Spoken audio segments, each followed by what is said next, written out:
안녕하세요. 성경 66권에 담긴 하나님의 사랑을 전하는 채널 한우루체통의 매일 성경 팟캐스트입니다. 매일 성경 한 장 한 장에 담겨있는 조건 없는 아가페 사랑을 정성껏 요리해서 떠먹여주는 채널이죠. 아, 네. 적절한 비유인 것 같네요. 아무쪼록 이 채널이 구독자님들로 하여금 하나님의 사랑에 신앙의 뿌리를 내릴 수 있도록 돕는 그런 보탬이 되기를 간절히 바라는 바입니다. 자, 오늘 방송은 스가랴 4장을 중심으로 살펴볼 텐데요. 스가랴의 여러 가지 환상들이 나오지만 오늘 환상은 특별히 더 중요한 환상인 것 같습니다. 하나님께서 장차 이루실 새 언약의 영광을 직접적으로 보여주는 환상이거든요. 네, 맞습니다. 좋습니다. 그럼 오늘 우리가 살펴볼 이 묵상글의 출발점부터 짚어보죠. 스가랴 4장의 이 환상을 제대로 이해하려면 역시 당시 시대적 배경을 아는 게 정말 중요할 것 같아요. 묵상글이 묘사하는 당시 예루살렘의 분위기는 어땠나요? 한마디로 깊은 절망, 그리고 무력감에 빠져 있는 상태였습니다. 목상글은 당시 상황을 아주 생생하게 그리고 있는데요. 그러니까 바벨론 포로 생활에서 기적적으로 돌아온 백성들이 정말 큰 꿈을 안고 성전 재건을 시작했잖아요. 네, 그렇죠. 희망에 부풀어서 시작했죠. 그런데 사마리아인들의 방해나 또 페르시아 제국의 압박 같은 아주 현실적인 문제에 부딪힌 거예요. 그래서 공사가 중단된 지 무려 16년이 지난 시점입니다. 16년이요? 와, 거의 한 세대가 바뀔 수 있는 긴 시간이네요. 그럼 처음에 그 뜨거웠던 열정과 희망은 다 식어버리고 눈앞에는 잡초만 무성한 성전 터만 남아있는 그런 상황이었군요. 묵상글에 나온 깊은 상실감이라는 표현이 그냥 나온 말이 아니겠어요. 맞습니다. 바로 그 지점이 묵상글의 핵심적인 배경 설명이에요. 그러다가 이제 학개나 스가랴 같은 선지자들이 나타나서 백성들을 강력하게 독려해서 다시 일을 시작하긴 합니다. 하지만 이미 마음이 지칠 대로 지친 상태죠. 묵상글의 표현을 빌리자면 들어올리는 벽돌 한 장이 너무나 무겁고 버겁게만 느껴지는 그런 영적 침체기였습니다. 아, 그러니까 이 환상은 모든 것이 평안하고 순조로울 때 주어진 게 아니었군요. 바로 그런 절망과 무기력의 한복판에 떨어진 하나님의 메시지라는 거네요. 바로 그겁니다. 그래서 묵상글은 이 환상을 현재 눈에 보이는 참담한 현실 넘어 보이지 않는 영적 세계에서 어떤 일이 전개되고 있는지 생생하게 보여주는 소망의 계시라고 정의해요. 아, 소망의 계시. 네, 너희 눈에는 이게 멈춰있는 폐허처럼 보이겠지만 내 계획은 차질 없이 진행 중이다 라는 하나님의 선언인 셈이죠. 와, 정말 흥미로운 관점이네요. 그러니까 이 환상은 단순히 미래에 대한 예언을 넘어서서 현실을 버텨낼 힘을 주는 일종의 영적 현실을 보여주는 장치였다. 뭐 이런 해석이군요. 네, 그렇습니다. 자, 그럼 그 놀라운 환상의 구체적인 내용을 한번 들어가 보죠. 스가랴가 본 것은 순금 등잔대와 그 양옆에 두 감람나무입니다. 굉장히 상징적인 이미지인데 묵상글은 이 두 감람나무를 어떻게 해석하고 있나요? 묵상글은 여기서 두 가지 차원의 해석을 제시합니다. 첫 번째는 역사적이고 뭐랄까 일차적인 해석인데요. 당시 이스라엘 공동체를 이끌던 두 명의 핵심 지도자, 즉 정치적 리더인 총독 스룹바벨과 종교적 리더인 대제사장 여호수아를 상징한다는 겁니다. 아, 스룹바벨과 여호수아. 네, 각각 왕과 대제사장의 역할을 대표하는 인물들이었죠. 당시 사람들에게는 가장 직접적으로 와닿는 해석이었겠네요. 이 두 사람이 하나님의 기름 부음을 받은 리더다, 이런 의미로요. 그런데 묵상글은 여기서 멈추지 않고 더 깊은 의미로 나아가죠. 네, 여기가 정말 중요한 지점입니다. 묵상글은 이 두 인물이 궁극적으로 단 한 분을 예표한다고 설명해요. 한 분이요. 네, 바로 왕이시면서 동시에 영원한 대제사장이신 예수 그리스도를 상징한다는 것이죠. 이건 기독교 신학에서 예표론 또는 모형론이라고 부르는 해석 방식인데 구약의 인물이나 사건이 신약의 예수 그리스도를 미리 보여주는 그림자 역할을 한다는 관점입니다. 아, 그렇군요.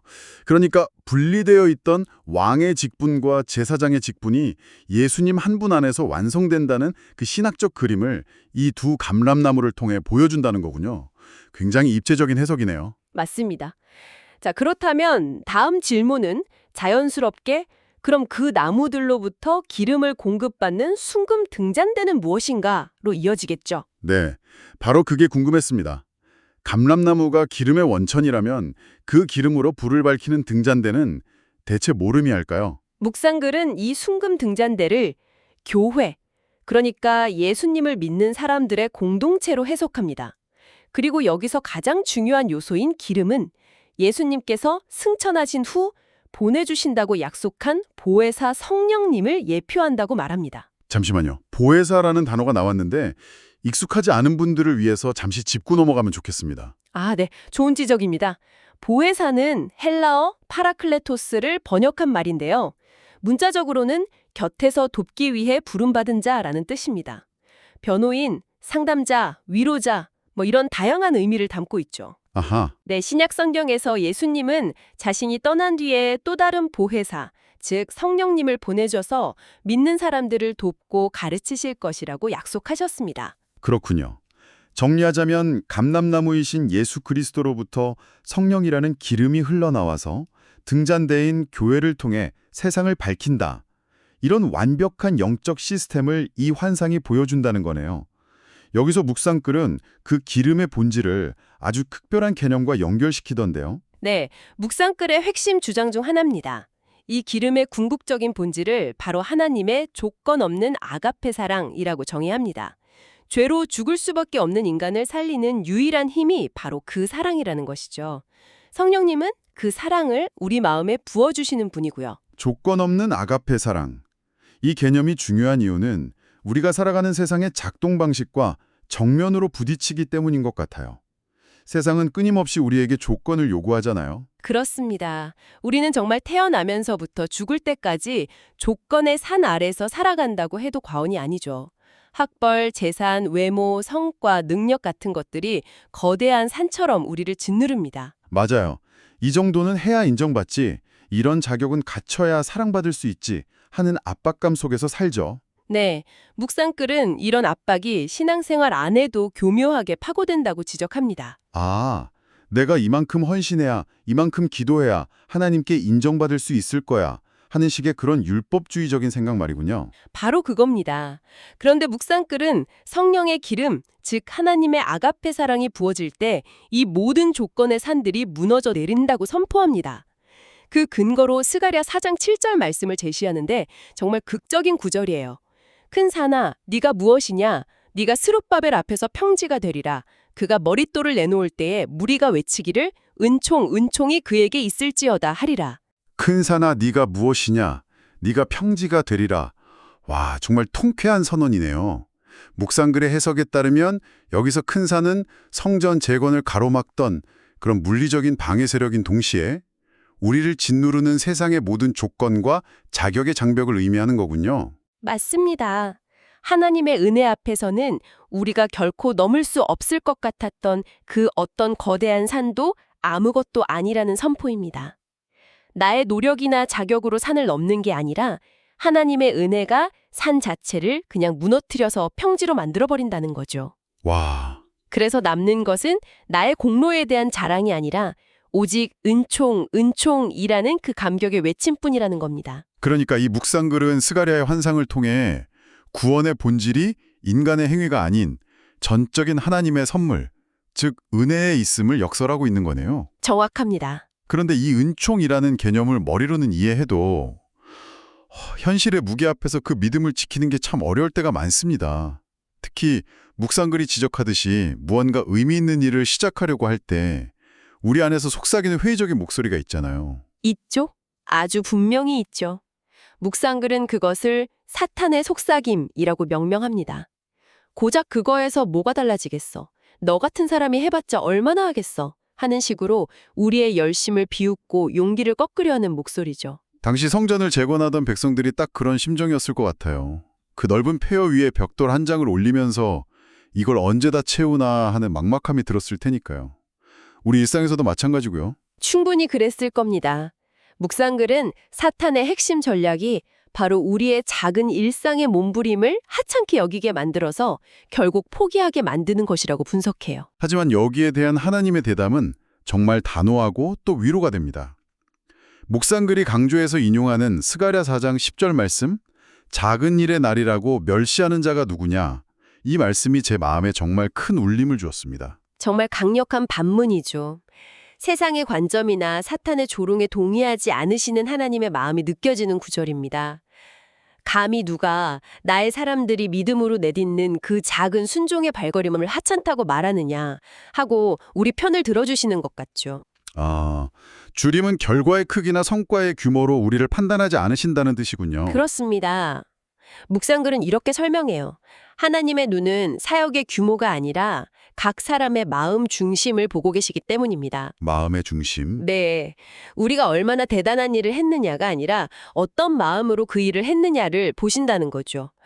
묵상글의 논리대로라면 하나님을 향한 사랑의 마음으로 하는 설거지 한 번, 친절한 말 한마디가 자기 과실을 위해 쌓아 올린 바벨탑보다 훨씬 더 가치 있다는 결론에 이르게 됩니다. 자, 이제 묵상글의 마지막 부분으로 넘어가 보겠습니다. 이 모든 놀라운 환상과 해석이 2500년 전의 이야기에 머무는 게 아니라 오늘을 살아가는 우리와 어떻게 연결되는지가 중요할 텐데요. 네, 묵상글은 환상의 마지막 부분인 12절에서 14절 말씀을 통해 그 연결고리를 명확히 합니다. 스가랴가 두 감람나무 가지에 대해 다시 묻자 천사가 이렇게 대답합니다. 이는 기름 부음 받은 자 둘이니 온 세상의 주 앞에 서 있는 자니라.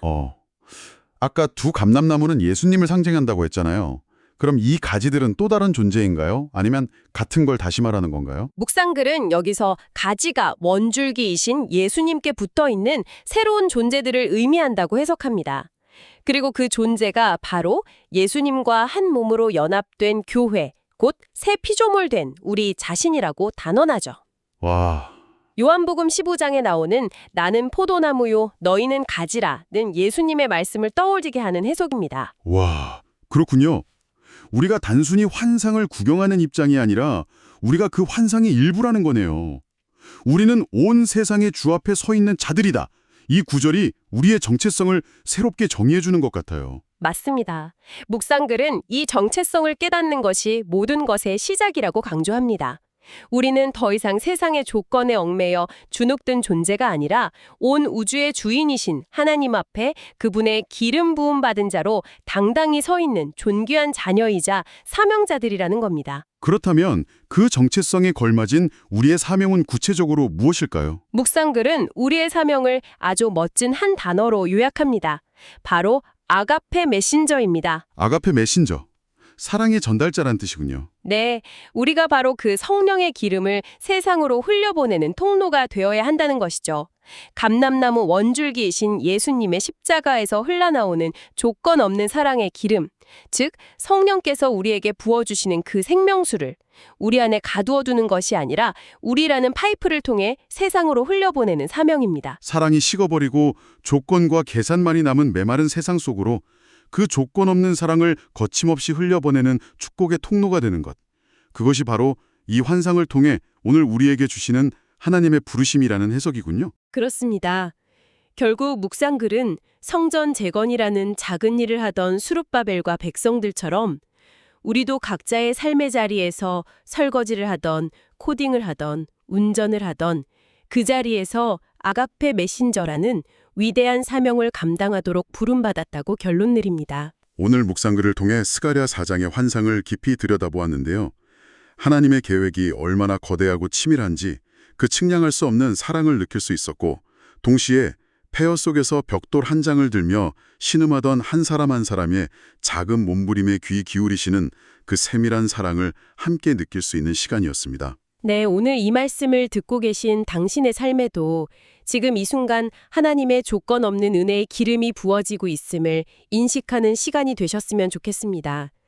세상이 요구하는 자격이나 나의 연약함이 아니라 나를 기름 부음 받은 자, 아가페 메신저로 세우신 그 부르심에 집중하는 것이죠. 네, 그래서 오늘 하루 작은 예수로 살아가기를, 사랑을 흘려보내는 축복의 통로로 살아가기를 다시 한번 다짐하게 됩니다. 이제는 내가 사는 것이 아니라 오직 내 안에 그리스도께서 사시는 것임을 믿음으로 고백하며 받은 그 아가페 사랑을 주변에 나누는 복된 하루가 되시기를 축복합니다. 여러분의 댓글과 구독, 좋아요는 하나님의 사랑을 온 세상에 전파하는 데 큰 도움이 됩니다. 사랑하는 주변 지인분들께 많이 알려주시기 바랍니다. 그럼 다음 시간에 더 좋은 내용으로 찾아뵙겠습니다. 감사합니다.